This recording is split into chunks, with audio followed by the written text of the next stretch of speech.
और कंस का मतलब क्या है? कथा चाहे छोटी हो और चाहे बड़ी हो, कथा में कंस का वध होता है। लेकिन कंस का मतलब क्या है? अभिमान है ना, वही कंस है। कथा के कंस के मरने से कोई फर्क नहीं पड़ने वाला हमारे जीवन में,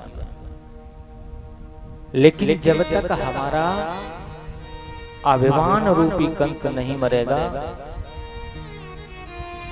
तब तक कथा के कंस के मरने से हमारे जीवन में कोई परिवर्तन नहीं होगा। कथा चाहे छोटी हो चाहे बड़ी हो, उसमें तो कंस मरता ही है। लेकिन जब हमारा अभिमान रूपी कंस मर जाए, तभी हमारे जीवन में परिवर्तन है। क्योंकि ये अभिमान ही हमें बार बार इस आवागमन के चक्कर में डाला है। जो मैं है ना, जो हमारे अंदर मैं भरी पड़ी है, वही हमारे बंधन का कारण है। भागवत तो यहाँ तक कहती है कि जन्म मृत्यु का कारण है वो हमारा अहंकार है। शोक हर्ष भय क्रोध लोभ मोह स्पर्धा अहंकार दृश्यन्ते जन्म मृत्युश्चात्मना। शोक हर्ष जन्म मरण, इन सब का कारण है हमारा अहंकार। जो मैं लेकर के बैठे हैं ना कि मैं हमारे अंदर, और मैं चाहे किसी की भी हो, किसी को बल की मैं होती है, बल का अहंकार होता है, धन का अहंकार, परिवार का अहंकार, शरीर का अहंकार। ये अहंकार ही हमारे बंधन का कारण है। आप और हम केवल मैं में घूम रहे हैं कि मेरा नाम होना चाहिए, मुझे ये करना है, मेरा नाम हो जाए। और भैया नाम तो केवल भगवान का है, भगवान का नाम है, बाकी हमारा तुम्हारा कोई नाम नहीं। कहते हैं ना कि जो है नाम वाला वही बद नाम। जो नाम के चक्कर में रहा संसार में, मेरा नाम हो जाए, वही बदनाम हुआ है। और वैसे भी देखा जाए तो जो भी नाम हमारा होता है, ये हमारे शरीर का नाम होता है, हमारा नाम नहीं। नाम तो केवल काम चलाने के लिए रख दिया जाता है। क्योंकि अगर नाम नहीं होगा तो कैसे पहचानेंगे कि ये फलानी कौन सिंह है, ये फलानी सिंह। ये नाम इस शरीर का है, हमारा तुम्हारा नाम नहीं है। क्योंकि हम तो ऐसे तत्व हैं भैया, न हमारा जन्म होता है और न कभी हमारा मरण होता है। न जायते म्रियते वा कदच्चन भूत्वा भवेद्वा न भूयः अजो नित्यं शाश्वतं पुराणो न हन्यते हन्यमाने शरीर। हम तो वो हैं, न हमारा जन्म होता है और न मरण होता है। नाम से शरीर का है, शरीर पैदा होता है और शरीर मर जाता है। नाम तो बाद में रखा गया हमारा, और हम उसी नाम के चक्कर में पड़े रहे कि इस नाम को हम बड़ा बना लें।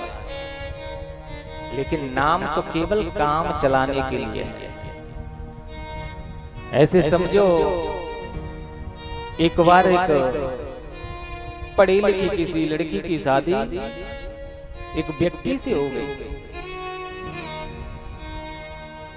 और उस लड़के का नाम था ठनठन पाल। पढ़ी लिखी लड़की और उसके पति का नाम था ठनठन पाल। अब बेचारी जहां भी जाए ससुराल में लोग कहते कि ये किसकी बहू है, बोले ये ठनठन पाल की बहू है। अब बेचारी को बड़ा बुरा लगा, अरे कम से कम नाम तो अच्छा रख लेते। अब उसने एक दिन पति से कहा कि देखो ये तुम्हारा क्या नाम है, जहां भी जाते हैं लोग कहते हैं किसकी पत्नी है, बोले ठनठन पाल, कोई नाम तो अच्छा रख लो। पति कहने लगा देवी अरे ये नाम तो काम चलाने के लिए है, नाम से क्या फर्क पड़ता है, कुछ भी हो। बोले नहीं नहीं कोई नाम ऐसा रखो जो अच्छा लगे। अब उसने बहुत समझाई लेकिन नहीं मानी, बोले नाम बदल दो।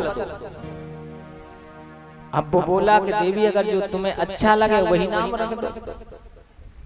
अब उसने विचार किया जब एक बार नाम रखना ही है तो चला अच्छा नाम रखते हैं, देखते हैं कि कौन सा नाम सही लगेगा। अब एक दिन वो घर से बाहर निकली और जाकर के देखा कि एक औरत थी और वो कंडा थाप रही थी। उससे पूछा देवी तुम्हारा नाम क्या है? उसने कहा कि मेरा नाम बहन लक्ष्मी है। मन में आया कि नाम है लक्ष्मी और कंडा थाप रही, फिर नाम का फायदा क्या? नाम है लक्ष्मी और कंडा थाप रही है, बोले ये नाम सही। फिर आगे गई तो एक व्यक्ति खेत में हल चला रहा, उससे पूछा भाई साहब तुम्हारा नाम क्या है? बोले मेरा नाम है धनपाल। बोले ये नाम है धनपाल और खेत में हल चला रहे हो, खेत जोत रहे हो, फिर काहे के धनपाल? भाई ये भी नाम सही नहीं। आगे गई तो एक गांव से अर्थी निकल रही थी, गांव से अर्थी निकल रही थी। पूछा कि ये क्या हो गया? बोले हमारे गांव के ये अमर सिंह थे, आज उनको हार्ट अटैक आया और मर गए। मन में सोचा जो अमर था वो भी मर गया तो फिर काहे का अमर भाई, फिर काहे के अमर सिंह जो अमर हुए वो भी मर गए। अब वो जहां भी जाती नाम के विपरीत कार्य मिलता। अब तो थक करके वो आ गई और उसने सोचा ये नाम काम चला, नाम से कोई फायदा नहीं। तो उसने कहा कि कंडा बीने लक्ष्मी हर के धन पा, अमर हते सो मर गए बातें बढ़िया ठनठन पा। अरे जी नाम तो ऐसे ही, इससे तो हमारा ठनठन पाल ही ठीक है। बोल वृंदावन बिहारी लाल की जय जय। जय श्री राधे।